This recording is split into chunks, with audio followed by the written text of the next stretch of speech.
일본의 내셔널 기업이라는 기업이 있습니다. 아마 우리 나이 드신 어른들은 다 아마 이 유명한 회사라서 알 텐데요. 산하 570개의 자회사를 둔 일본의 대기업입니다.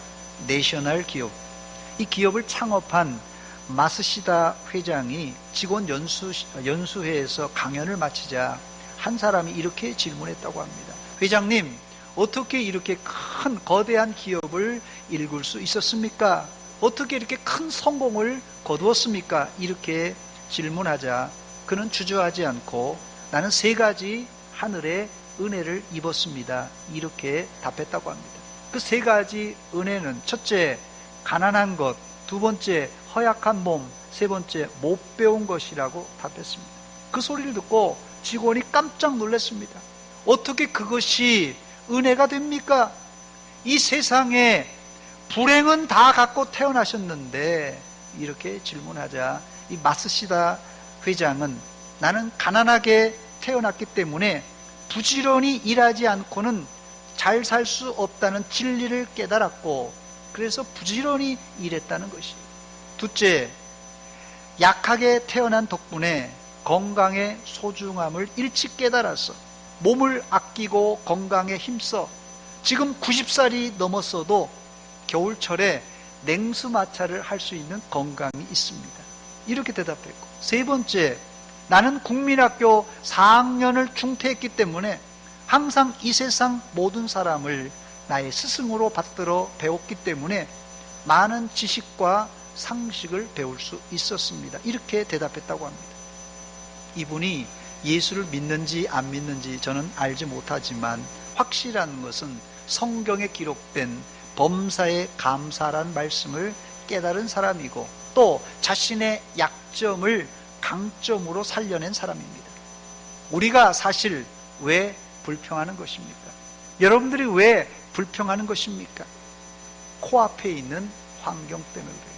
내 눈앞에 있는 환경 때문에 불평 원망하는 것입니다. 재수 없게 왜 나에게 이런 고난이 닥치는가? 왜 나는 가난해서 허덕이고 있는가? 왜 내 지병은 오랫동안 나를 괴롭히고 있는가? 왜 내 기도는 응답되지 않는가? 사랑하는 여러분, 거두절미하고 이런 환경을 뛰어넘어 감사하시기 바랍니다. 저를 한번 따라서 하시기 바랍니다. 고난 중에 감사합시다. 옆 사람에게도 말해주시기 바랍니다. 고난 중에 감사합시다. 여러분, 진짜 백이 감사는 고난 중에 하는 감사입니다. 오늘이 11월 10일 가을의 중심에 와 있습니다. 벌써 단풍이 온 나라를 뒤덮었는데, 이 가을에 여러분들은 지나온 세월을 돌아보며 하나님께 감사하시기 바랍니다. 물론 돌아보면 안 좋은 일 왜 없었겠어요? 어려운 일 왜 없었겠어요? 힘든 일 왜 없었겠습니까? 또 지금도 현재 진행형인 고난이 있을 것입니다. 다 고난이 있을 것이에요. 그럼에도 불구하고 우리가 이런 상황에서도 감사할 수 있는 것은, 나에게 발생한 불행은 내 잘못 때문에도 이 불행이나 고난이 닥칠 수 있습니다만은, 대부분의 불행과 고난은 내가 어찌할 수 없는 불가항력적인 사건들 때문에 일어난 일입니다. 그러므로 하나님이 내 인생의 모든 것을 주관하시고 관장하신다고 믿는다면, 그 고난 가운데서도 하나님의 숨겨진 뜻이 있는 줄 믿고 감사하시기 바랍니다. 첫 번째 본문의 시인은 엄청난 이 고난을 당했던 사람이에요. 이 시인은 엄청난 고난을 당했습니다. 시인이 당한 고난이 무엇입니까? 본문 67절입니다. 교만한 자들이 거짓을 지어 나를 치려하였사오나 나는 전심으로 주의 법도들을 지키리이다. 구체적으로 어떤 고난인지는 알 수 없지만 분명한 사실은 시인이 어떤 사람들, 여기는 어떤 사람을 교만한 자들이라고 했는데, 교만한 자들 이렇게 쓴 거 보니까 복수입니다. 시인을 대적한 사람들이 여러 명이라는 것이에요. 이들이 거짓말을 만들어서 시인을 미치고 있습니다. 혹시 여러분들 중에서도 이런 미치고 환장하고 팔딱 뛸 일을 만난 분들이 있습니까? 미치고 환장하고 팔딱 뛸 일. 차라리 내가 잘못해서 고난을 당하면 내가 잘못했으니까 그냥 달게 받겠는데, 나는 아무 잘못이 없는데 교만한 자들이 나를 해코지하려고 일부러 거짓말을 지어 퍼뜨리는 어려움, 미치고 환장하고 팔딱 뛸 이런 고난입니다. 이게 요즘 말하자면 가짜 뉴스예요. 가짜 뉴스. 그런데 사람들이 처음엔 가짜 뉴스를 듣고는 설마 그 사람이 그러려고, 설마 그러려고 하는데, 가짜 뉴스도 자꾸 듣다 보면 사람들이 아니 땐 굴뚝에 연기 나랴 이렇게 생각하면서 점점 의심의 눈초리로 볼 수 있다는 것입니다. 1992년 2월 6일 새벽에 일어난 삼내 나라 슈퍼 강도 사건, 이것은 3인조 강도 사건인데요, 당시 77세의 주인집 할머니 유씨를 질식사가 일어난 사건입니다. 사건 발생 후 9일 후에 3명의 용의자가 체포됩니다. 그리고 재판은 일사천리로 진행되어 7개월 만에 대법원에서 형이 확정됩니다. 세 용의자는 각각 3년에서 6년을 선고받고 옥살이는 시작됩니다. 당시 진범이 따로 있다는 첩보가 입수되었지만 신빙성이 없다는 이유로 서둘러 수사가 종결됩니다. 결국 삼내 나라 슈퍼 강도 사건은 숱한 의혹만 남긴 채 끝이 났습니다. 결국 세 사람은 모두 수감 생활을 마치고 사건 기록마저 폐기됩니다. 그런데 이 사건은 다시 반전됩니다. 16년이 지난 2015년 3월 이 세 사람들은 경찰의 강압 수사 때문에 허위 자백을 했다고 털어놓으며 억울한 누명을 벗고 싶다고 전주지법에 재심을 청구합니다. 그리고 2016년 7월에 재판부는 재심 청구에 합당한 의의를 받아들여서 그해 10월 28일 판사는 이 세 사람에 대해서 무죄 판고를 내립니다. 이 세 사람은 사건 발생 17년 만에 겨우 억울한 누명을 벗게 된 것입니다. 범인으로 검거된 이 세 사람은 지적 장애인을 포함된 19세, 20세의 아주 애띤 이 청년들이었습니다. 나중에 진범이 세 사람 잡혔는데 이들은 모두 공소시효가 끝나 처벌 대상이 아니었습니다. 세상에 이렇게 억울할 일이 또 어디 있겠습니까? 이들이 자백한 것은 순전히 경찰의 강압수사였습니다. 말이 강압수사지 20년 전에 안 봐도 비디오 아닙니까? 고문 안 했겠어요? 윽박지르지 않았겠습니까? 그러니 술술술 경찰관이 말하는 대로 이들이 진술한 거예요. 지적 장애인이니까 시키는 대로 다 한 거예요. 세상에는 우리가 상상하지 못할 가짜 뉴스로 사람을 억울하게 만드는 경우가 의외로 많이 있습니다. 누가 이런 억울한 일을 당했습니까? 오늘 우리가 본문에서 시인이 바로 이런 억울한 일을 당했어요. 사실 이 119편을 여러분 읽어보셔서 알겠지만 이 시를 지을 실력이 있는 사람이라면 최소한, 지금 여기 시는 무명시로 되어 있습니다만은 최소한 이 정도 시를 지으려면 레위 지파 사람이나 공부를 많이 한 제사장 계열의 사람이 아니면 이 정도 시를 쓸 능력이 안 됩니다. 이 시가 성경에서 가장 긴 장이지만 이 답관체로 구성되어 아주 구성이 잘 짜여진 시입니다. 답관체란 히브리어 알파벳 순서에 따라 시가 구성되었다는 뜻이에요. 예를 들자면 우리나라 가나다라 이런 순서대로 시가 지었다는 것이에요. 우리 성가대에서 한번 운을 띄워주시기 바랍니다. 가나다라 운을 띄워주시기 바랍니다. 가을 하늘이 나를 즐겁게 하는구나. 다 찬양합시다. 라라라라라. 이런 시로 지은 것이 답관체 시입니다. 저도 가을이라서 시를 한번 지어봤습니다. 여러분도 한번 도전해 보시기 바랍니다. 히브리어 알파벳은 모두 22자인데 본시는 각각 한 알파벳의 8행으로 구성되어 만들어졌습니다. 즉 알파벳 22자에 8행으로 되어 있으니까 22 곱하기 8해니까 몇이죠? 총 176절로 시편 119편이 구성되어 있습니다.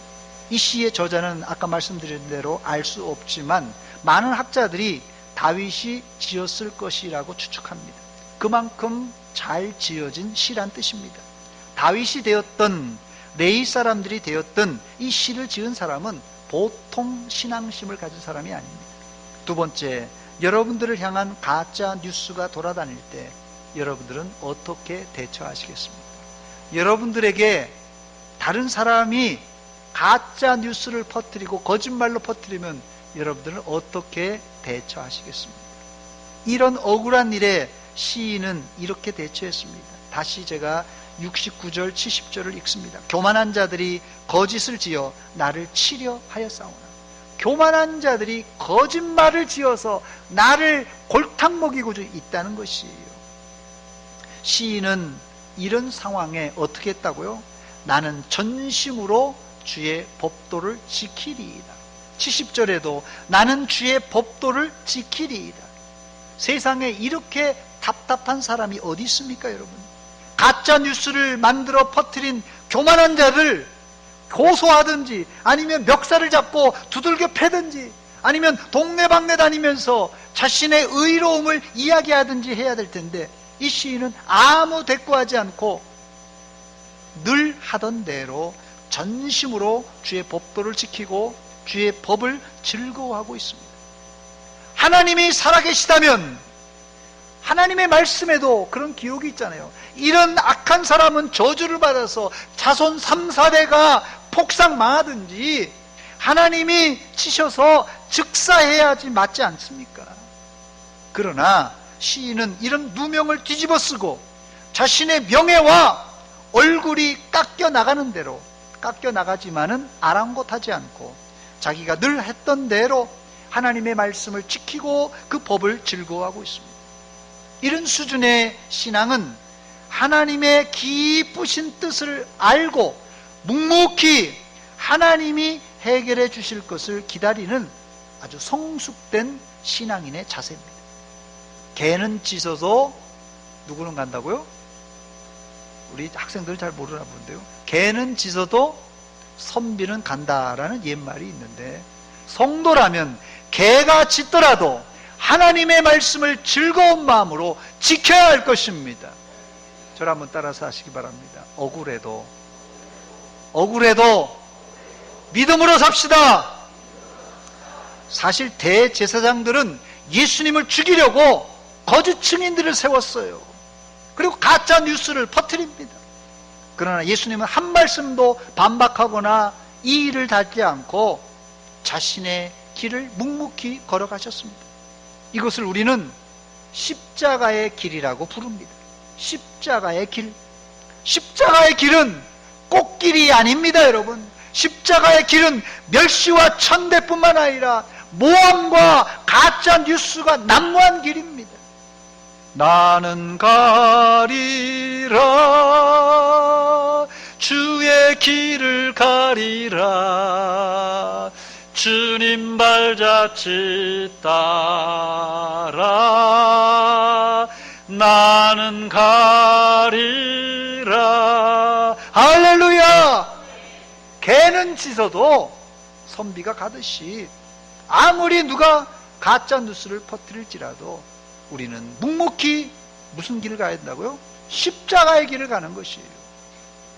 앞으로 여러분들이 분통 터지는 일을 만났을 때 감정에 요동되어 행동하지 마시기 바랍니다.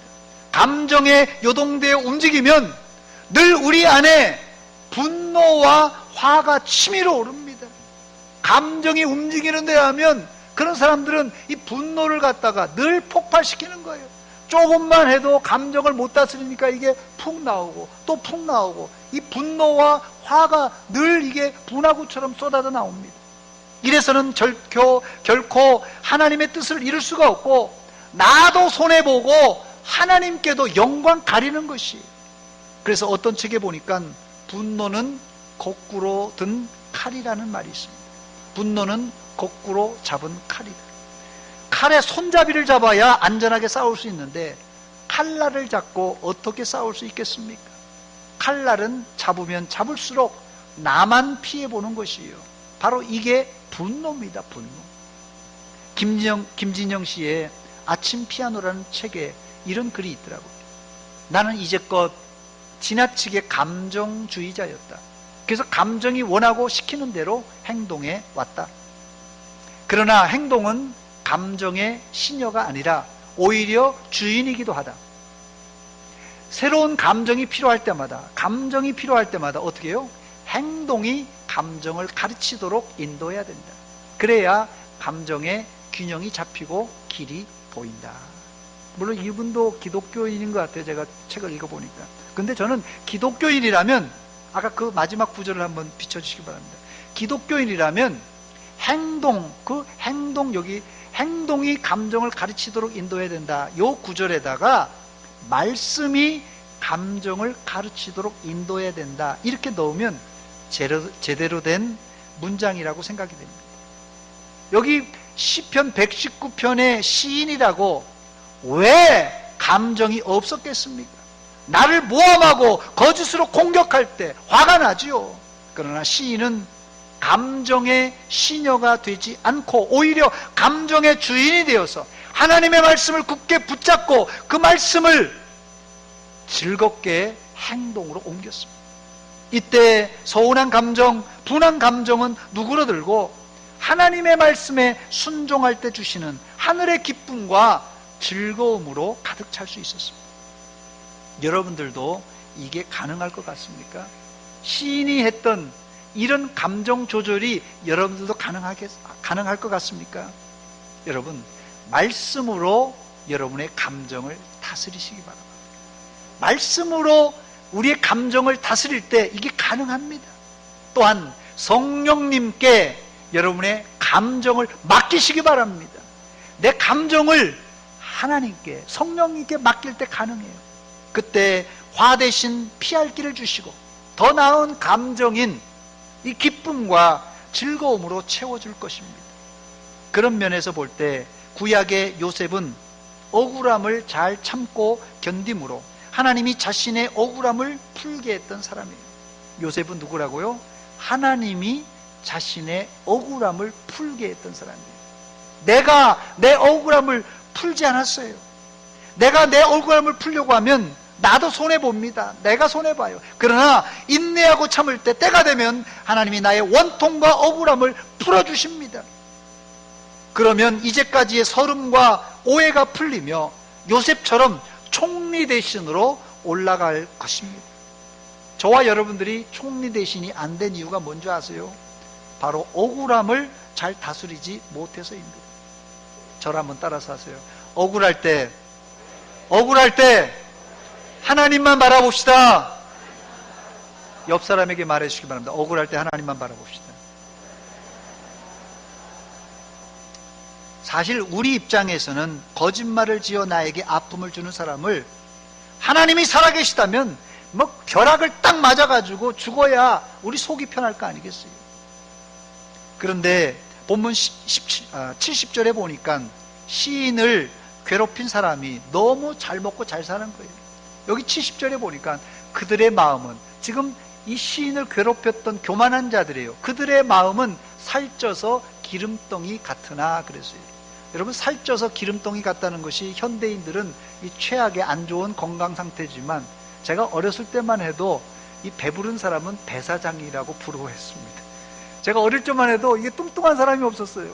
뚱뚱하고 배가 나오면 배사장이라고 부러워했습니다. 이게 뭐 3000년 전에 지어진 시예요. 3000년 전에 다들 빼빼 말랐죠. 뭐 부자나 뭐 배부른 사람이 어디 있겠어요. 그런데 여기 마음이 살쪄서 이렇게 기름덩이가 되었다는 뜻은 당시 표현으로는, 히브리적인 표현으로는 잘 먹고 잘 산다는 그런 뜻입니다. 그러니 시인은 더 애간장이 탑니다. 하나님, 내가 누명을 쓰고 억울한 줄 하나님이 더 잘 알지 않습니까? 그렇다면 나를 해코지했던 이 교만한 자들이 다리가 똑 부러지든지 앞으로 뒤로 넘어져도 코가 깨져야지 되지 않겠습니까? 그런데 이게 뭡니까? 교만한 자들이 정말 잘 먹고 잘 사는 거예요. 하나님 너무 억울합니다. 혹시 여러분들 중에 이런 억울한 상황을 만날 적이 있습니까? 이렇게 미치고 환장하고 팔딱 뛸 이런 환경을 만났을 때 여러분들은 어떻게 해결하셨습니까? 어려울 것 같아서 제가 사지선다형 문제를 아주 진지하게 준비했습니다. 한번 보여주시기 바랍니다. 억울한 상황을 만났을 때 나는 1번 밤잠을 못 자고 뒤척인다. 저놈은 어떻게 그냥 어떻게 할까? 이런 답답해서 어떻게 하나? 잠이 안 오는 거예요. 2번 원통하고 억울해서 사람을 붙잡고 하소연한다. 여보시오, 내 말 좀 들어보시오. 3번 원수에게 달려가서 주먹을 한 대 그냥 매긴다. 예, 있죠 이런 분들. 자, 4번 하나님께 맡기고 늘 하던 대로 하나님 말씀에 순종한다. 1, 2, 3, 4번 중에 잘 대답해서 몇 번입니까? 여러분 4번이에요? 예, 참, 예. 저도 이거 4번이 힘들더라고요. 이게 4번이 힘들더라고요. 어떨 때는 그냥 마음을 그냥 조아리면서 잠이 안 오고, 전 그래도 감사한 것은 잠을 잘 잡니다. 시인은 이 정답 4번을 선택하고 하나님께 맡기고 늘 하던 대로 하나님의 말씀을 즐겁게 실천했다고 합니다. 세 번째, 그런데 시인이 지나고 보니까 고난이 유익이었습니다. 이 고난이 유익인 것이 오늘 본문에서 세 가지 제가 살펴봤는데, 첫 번째, 고난이 유익인 이유는 우리를 아프게 하지만 지나놓고 보니까 고난이 내게 약이요 유익이었습니다. 본문 71절입니다. 고난당한 것이 내게 유익이라. 당장은 모릅니다. 당장 고난당할 때는 몰라요. 그러나 성도에게 지나고 보면 고난은 유익인 줄 믿으시기 바랍니다. 그래서 감사한 거예요. 두 번째, 시인은 고난으로 하나님의 법을 배우게 되어 감사했습니다. 71절 하반절을 보니까 이로 말미암아 내가 주의 율례들을 배우게 되었나이다. 꼭 넘어지고 그냥 지나가는 법이었어요. 이게 교훈이에요. 고난당하고 나면 교훈 하나를 배우게 됩니다. 세 번째, 고난의 유익은 자신의 그릇된 행실을 고치게 되기 때문에 유익한 것입니다. 67절입니다. 고난당하기 전에는 내가 그릇 행하였더니 이제는 주의 말씀을 지키나이다. 누구나 잘못이 있어요. 여기 있는 목사나 우리 모두가 실수가 있습니다. 그런데 자신의 실수는 내가 잘 못 봐요. 이걸 소위 얘기하는 현대병 중에 하나인데요, 아주 고질병입니다. 자아도취병이라고 들어보셨어요? 현대인들의 잘난 체하는 이 자아도취병에 걸리면 이게 치료약이 없어요. 문제는 이 자아도취병에 치료약이 없습니다. 문철집 원장님한테 가도 이게 치료 못합니다. 자아도취병은. 성경에 이 명약이 나왔는데요, 이 자아도취병의 이 치료제는 고난입니다. 고통이에요. 그래서 고난당하기 전에는 내가 그릇 행하였지만, 잘난 체 했지만 이제는 주의 말씀을 지키나이다, 이렇게 고백했던 것이에요. 자아도취병의 치료는 한 가지밖에 없어요. 고난과 징계를 통하여서 그가 이제 자신을 발견하게 된 것입니다. 그래서 고난이 유익이라고 시인이 고백했던 것입니다. 욥도 처음엔 자신의 의로움을 내세웠지만 나중에는 욥이 마지막에 보니까요, 티끌 가운데 내가 회개하나이다, 이렇게 의인 욥이 회개하고 있습니다. 이때 하나님은 욥의 이 형편을 갑절로 바꾸어 주시고 이 친구들도 회복시켜 주십니다. 말씀을 마칩니다. 본문 67절 71절 말씀으로 말씀을 마칩니다. 67절을 한번 비춰주시기 바랍니다. 같이 읽겠습니다. 67절 시작. 고난당하기 전에는 내가 그릇 행하였더니 이제는 주의 말씀을 지키나이다. 71절입니다. 고난당한 것이 내게 유익이라 이로 말미암아 내가 주의 율례들을 배우게 되었나이다. 아멘. 이런 자세로 여러분이 한번 일주일 동안 감사의 일을 떠올려 보시고 감사의 일기를 한번 적어 보시기 바랍니다. 고난과 고통이 감사의 제목으로 적히게 될 것이에요. 틀림없습니다. 여러분의 고난과 고통이 감사의 일기 안에 적혀질 것입니다. 그때 여러분의 신앙이 시인과 같이 고난을 통하여 유익이 되었고 약이 되었다고 고백하며 하나님을 더욱 의지할 것입니다. 저는 이런 고백이 어떤 감사보다도 더 귀한 감사라고 생각합니다. 이번 다음 주일이 추수감사주일인데요, 추수감사주일을 맞이하여서 우리가 감사할 것은 뭐 좋은 것을 주신 것은 뭐 안 믿는 사람도 감사하는 것이에요. 그러나 믿는 사람이라면 고난까지도, 아니 고난을 주신 것을 하나님께 감사해야 됩니다. 저를 한번 따라서 하세요. 고난을 감사합시다. 기도하겠습니다. 한번 기도합니다. 이 시간 나에게 주신 지난날 힘들고 어려운 고난과 고통이 있을 것입니다. 돌아보시기 바랍니다. 이것이 힘들고 어려운 일이지만 돌아보면 유익이고 약이었습니다. 하나님, 내가 고난 가운데 원망 불평했습니다. 오히려 감사하는 자가 되게 하시옵소서. 한 목소리를 같이 기도하겠습니다. 하나님, 우리 아버지 은혜와 사랑 감사드립니다. 이 아침에 저희들 말씀 듣고 이 시간 회개합니다. 어렵고 힘들어도 감사해야 되는데 우리가 원망 불평하며 하나님을 원망했습니다. 사람을 원망했습니다. 교회를 원망했습니다. 하나님, 우리의 원망이 바뀌어 감사가 되게 하시고 원망이 바뀌어 찬송이 되게 하여 주시옵소서. 아버지 용서하여 주시옵소서. 하나님 아버지, 인생을 살아가면서 힘든 일, 어려운 일, 괴로운 일, 억울한 일 만났을 때 우리는 하나님을 원망하고 사람을 원망하며 불평했습니다. 이 시간 고난조차도 하나님께서 선으로 이루신 것을 확신하고 감사하며 살게 하여 주시옵소서. 예수님의 이름으로 기도하옵나이다. 아멘.